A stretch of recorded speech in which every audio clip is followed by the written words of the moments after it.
জান্নাতের গেটের নিকটবর্তী স্থানে পৌঁছে গেল। অতঃপর সে আস্তে আস্তে জান্নাতের গেটের দিকে অগ্রসর হল। এরপর সে লক্ষ্য করে দেখল যে জান্নাতের প্রাচীরের উপর একটি ময়ূরের বসা রয়েছে। ময়ূর শয়তানকে দেখে চিনতে পারল না। সে জিজ্ঞাসা করল, তুমি কে? তখন ইবলিস উত্তর দিল, আমি একজন ফেরেশতা। ময়ূর আবার জিজ্ঞাসা করল, তুমি এখানে কি চাও? শয়তান বলল, আমি বেহেশতের মধ্যে প্রবেশ করতে চাই। ময়ূর তখন বলল, হযরত আদম আলাইহিস-সালাম সেখানে থাকাকালীন সময়ে সেখানে কারও প্রবেশের অনুমতি নাই। এই কথা শুনে শয়তান বলল, ভাই ময়ূর, তুমি আমাকে দয়া করো। এর প্রতিদান স্বরূপ আমি তোমাকে এমন এমন দোয়া শিখিয়ে দিব যা পাঠ করলে তুমি কোনোদিন বৃদ্ধ হবে না। দ্বিতীয়ত, কোনোদিন তোমাকে মৃত্যু স্পর্শ করবে না। তুমি কিয়ামত পর্যন্ত জীবিত থাকতে পারবে এবং বেহেশতের সকল নাচ নেয়ামত ভোগ করতে পারবে। বেহেশত থেকে কোনোদিন তোমাকে বের হতে হবে না। এই কথাগুলো বলেই শয়তান ইসমে আজম পড়া করল। তার মধুর সুরে ইসমে আজম পড়া শুনে ময়ূরের মন নরম হয়ে গেল এবং সে তাকে বেহেশতের দরজায় নিয়ে হাজির হল। আর সেখানেই প্রহরী হিসেবে ছিল বিশাল এক সাপ।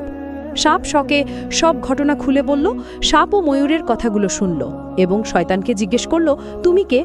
শয়তান পূর্বের ন্যায় উত্তর দিল, আমি একজন ফেরেশতা। আমি আর আরশে আজিমের নিচে বসবাস করতাম। সেখানে বসে আমি এমন এক ইসমে আজম শিখেছি যা পাঠ করলে সকল উদ্দেশ্যই সাধিত হয়ে যায়। সাপ তখন বলল, দোয়াটি আমাকে শিখিয়ে দাও।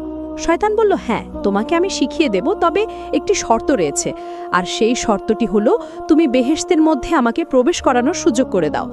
এই কথা শুনে সাপ বলল, হযরত আদম আলাইহিস-সালাম বেহেশতে থাকাকালীন অবস্থায় কাউকে বেহেশতের মধ্যে প্রবেশ করানোর অনুমতি আমাকে দেওয়া হয়নি। অতএব এটা আমার পক্ষে সম্ভব নয়। এই কথা শুনে শয়তান বলল, তুমি যদি রাজি থাকো তাহলে আমি তোমার মুখে প্রবেশ করে জান্নাত ঘুরে দেখে আসব। এতে করে আল্লাহ তাআলার হুকুম তোমার দ্বারা লঙ্ঘন করা হবে না। তার এই যুক্তিটি সাপের খুবই পছন্দ হলো, যার কারণে সে রাজি হয়ে বড্ড করে হাঁ করল।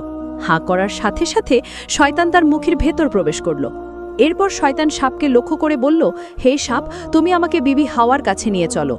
হুকুম পাওয়া মাত্রই সাপ শয়তানকে মুখে নিয়ে বিবি হাওয়া আলাইহিস-সালামের কাছে গিয়ে পৌঁছাল। শয়তান তখন জোরে সুরে চিৎকার দিয়ে কাঁদতে আরম্ভ করল। সাপের মুখ থেকে কান্নার শব্দ শুনে বেহেশতের সকল হুরগেলমেন তার কাছে সমবেত হল। এমনকি বিবি হাওয়া আলাইহিস-সালামও সেখানে এসে উপস্থিত হল।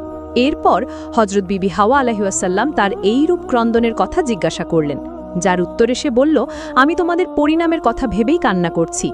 আল্লাহ তাআলা তোমাকে ও তোমার স্বামী আদম আলাইহিস-সালামকে খুব শীঘ্রই পৃথিবী নামক জমিনে পাঠিয়ে দেবেন। এই কথা আরশে আজিমে লিপিবদ্ধ রয়েছে। আমি তা দেখেছি। এর জন্য আমি তোমাদের কথা চিন্তা করে কান্নাকাটি করে যাচ্ছি। বিবি হাওয়া তখন শয়তানকে লক্ষ্য করে বললেন, তোমার কথা যে সত্য তা আমি কিভাবে যাচাই করব? শয়তান বলল, আমি আল্লাহর নামে